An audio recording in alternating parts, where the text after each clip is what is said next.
Welcome to Ideagen TV, presented globally by Microsoft. Today, I'm honored and excited to have with me Aleem Walji, Senior Advisor for Strategy, Innovation, and Partnerships at the IMF Institute for Capacity. Aleem, welcome. Thank you. It's good to be here. You know, it's so great to have you here because I'm a huge fan of the IMF. I'm a huge fan, as is Ideagen, of capacity and increasing capacity and helping efficiency, et cetera.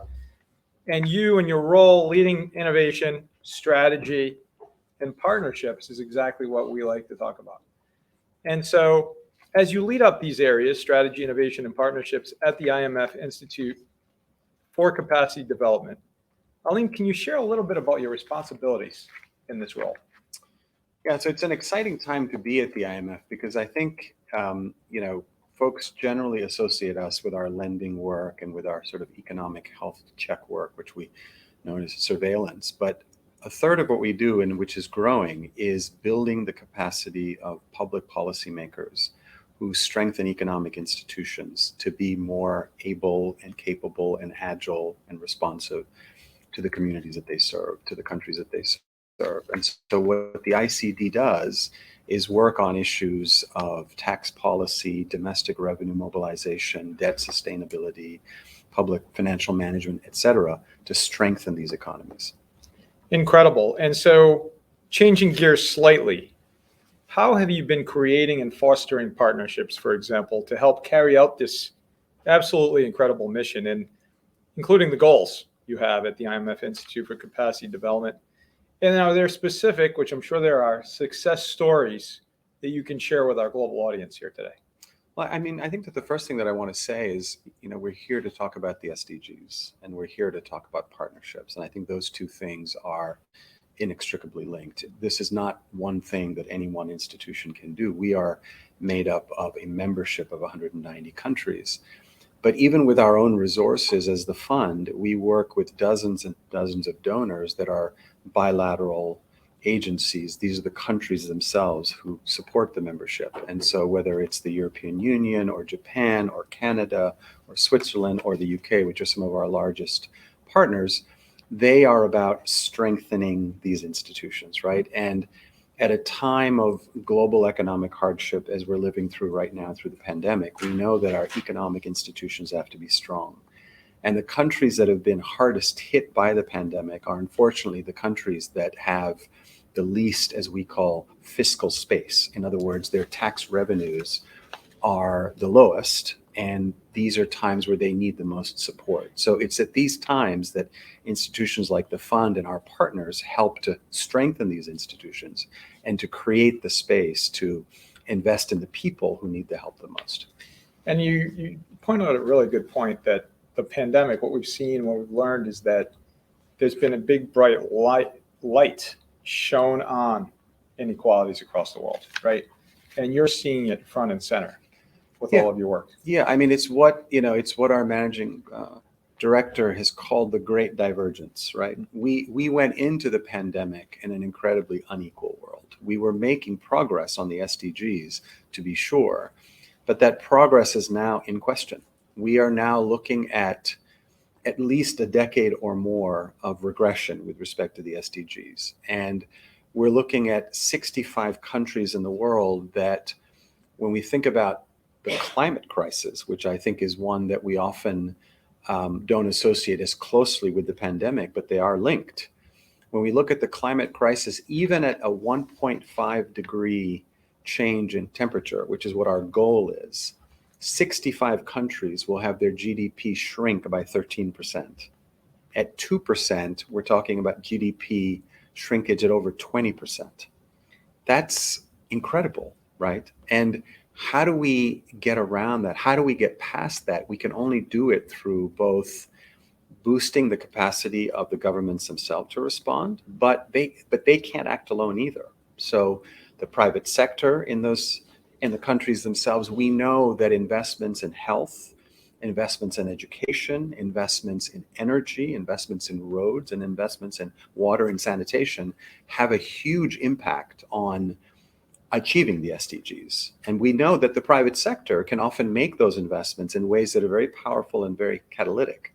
So it truly takes a world, a global community, to get to where we need to go. And it's so great to hear you say that. I mean, I think the role of the public sector and the private sector and NGOs is critical, and linking those together is, of vital importance.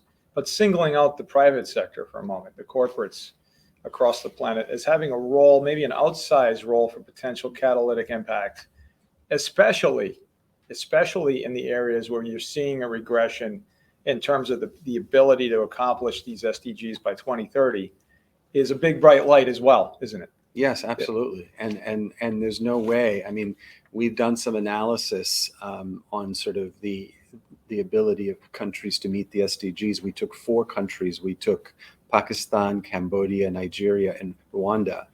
And we said, look, vaccinate, calibrate, and accelerate. And what that means is that, we're looking at Africa that has less than 4% of the population that's been vaccinated, right? When we think about, Mark's example of, why am I not able to get my booster shot at the right time on the phone?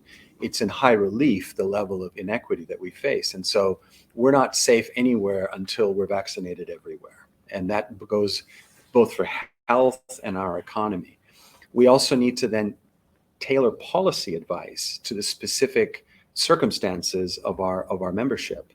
We then need to sort of accelerate reforms that invite the private sector, that invite the public sector and the private sector to work together. And in the 4 countries that I mentioned earlier, we recognize that even if the governments did everything right, we still need significant investment, both from the private sector and from grant-making agencies. We will simply not get to the targets that we want to get to without that sort of partnership amongst all actors. And so, taking that a step further, why do you believe that global partnerships and innovation are so critical to helping to achieve the global goals by 2030? Well, I mean, it's actually very simple, right? If we keep doing what we're doing, we're not going to get to a different place. Mm-hmm. We have to do something different. We have to think big. We have to innovate. And there's we are now looking at the IMF at the future of money. What is the future of money? We're looking at public money in terms of, what we call CBDCs, central bank digital currencies. We're looking at private money, both in terms of e-money, like we've seen the growth of in Africa, including crypto. This has major implications on populations, right? There's a possibility of greater inclusion and inclusive growth. We've seen that in India, by virtue of having a digital ID, building on the India stack makes it possible to reach the vulnerable very quickly if you're a government agency.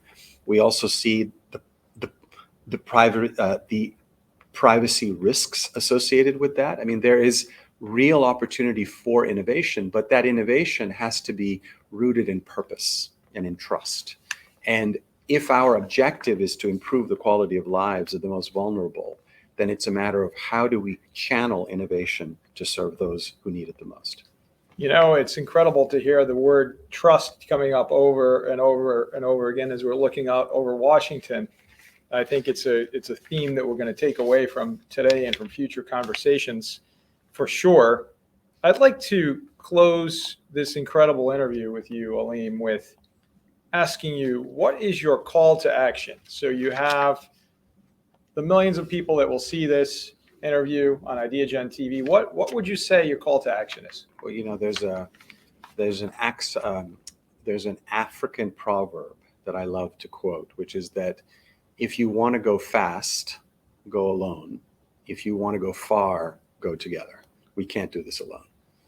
Wow, that's a great close. Thank you very much. Thank you. Aleem Walji, Senior Advisor, Strategy, Innovation, Partnerships at the IMF Institute for Capacity Development. Thank you so very much. Thank you.